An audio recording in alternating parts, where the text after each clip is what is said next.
I'm coming up with Kerala Appam. I like to start from the step 1.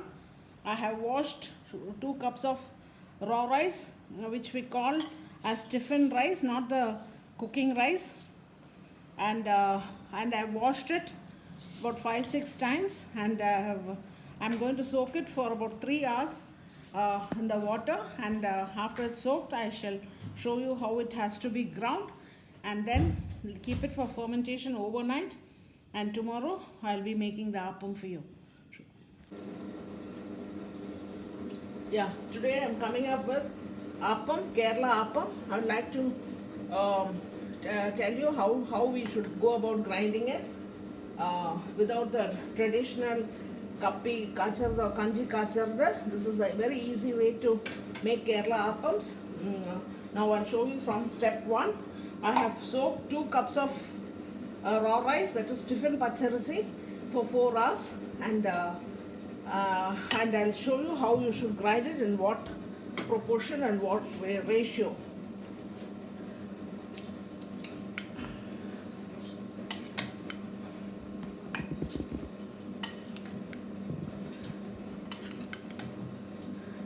See, for two cups of soaked raw rice, I have taken 2 cups of this bowl of raw rice soaked.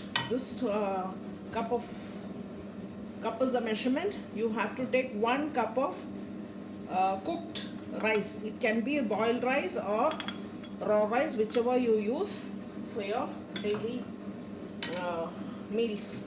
And then you add 2 tablespoons of coconut, which is thoroughly optional, but it enhances the taste and the texture of the appam. And then 1 teaspoon of sugar, which is also optional. If you have any other health issues, you can skip that too. And then 2 small teaspoons of yeast. This is dried instant yeast, but make sure the yeast is active. Now I like to turn the blender and dry so that I'm not put water into it. So that it can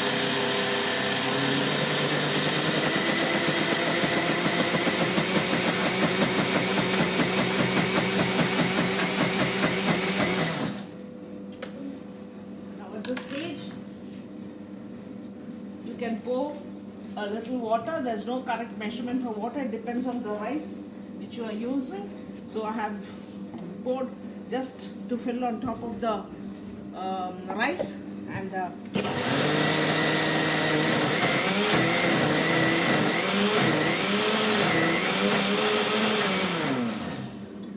give it a stir, and make sure that it is ground very well, nice and pasty. It should not be thick like the dosa maav or idli maav. It has to be totally runny, and not very runny also like neer dosa. I'll show you the correct ratio.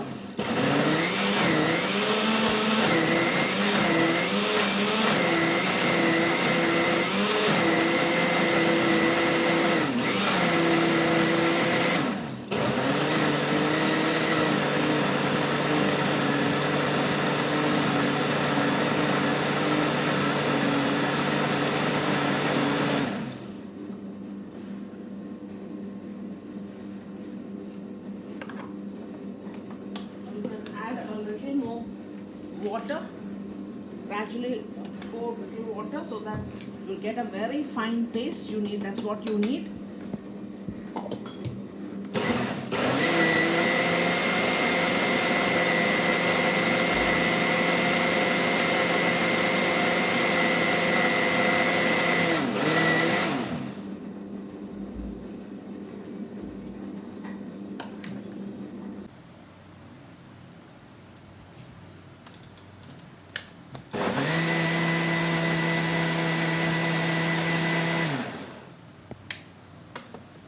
Now remove it from the blender and pour the ground flour into the wet flour into the uh, a container to store it. Since I have ground it in the blender, uh, there will be enough heat for fermentation, so you don't have to leave it out. And since the temperature is also not very cold, we can store it inside the fridge, not the freezer, into the fridge. So now what you do is just give it a stir. You can see the yeast, since the yeast is very active, so you can see the yeast getting activated, and you can see the froth coming because the yeast is very fresh. That is one thing you have to keep in mind. The yeast should be active and not stale. Now I have added a little salt and sugar. Sugar is optional. Now you just keep it in the refrigerator for overnight, and it will be ready to make good fluffy Kerala appams. And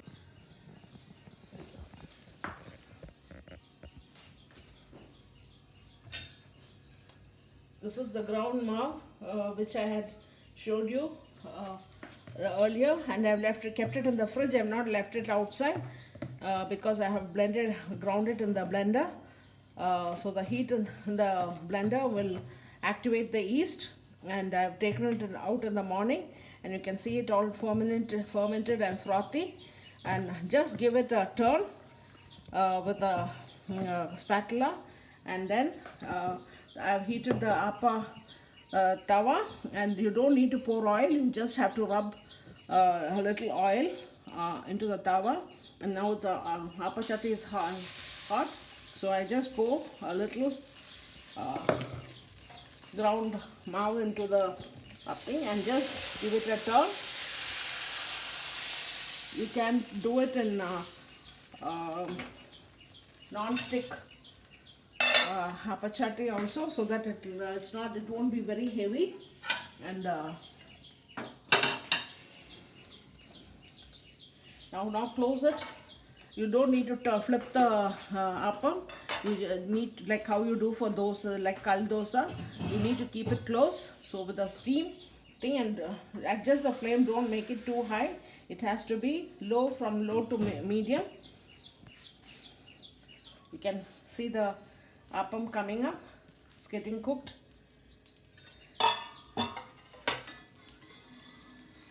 Just slowly try to get it out of the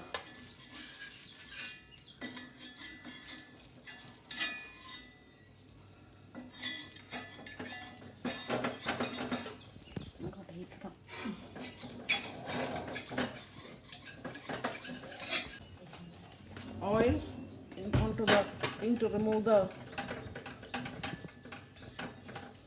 You don't need to pour oil. Make sure that you don't pour oil into the appa chatti. You need to rub it with a cloth so that it gets evenly coated.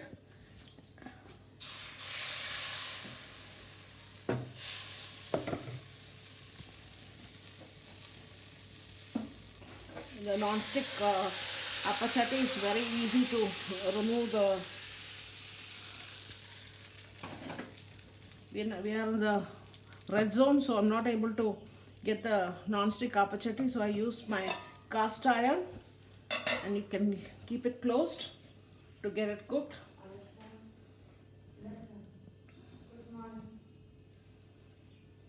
Good morning, and happy World Emoji Day. I hope that makes you smile emoji, or as they said in the old days, colon, close parenthesis.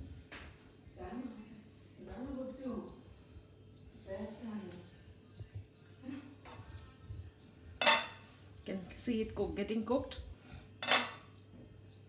Adjust the flame, let it not be too high, then it will be difficult for you to get the appam out of the cast iron kadai.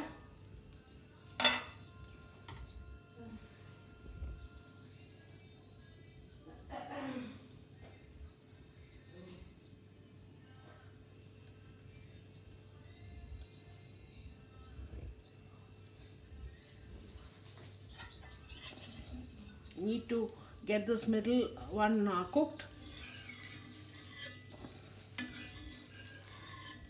So the heat is correct to the thing, it comes out very well. We leave it close so that the middle part of the appam gets cooked.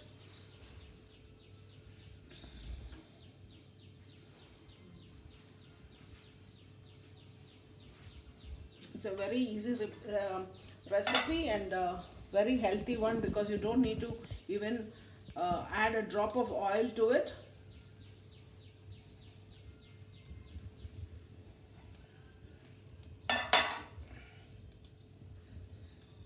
The trick is on grinding the maavu and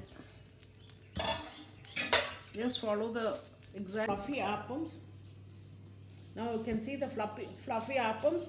You can have it with chicken curry, mutton curry, white stew or brown stew or vada curry, whatever, name it. It's a combination with all these things, or you can even have it with fresh coconut milk combined with sugar and cardamom powder. And please try it and let me know in the comments. And don't forget to subscribe, like, subscribe and share and tap the bell button.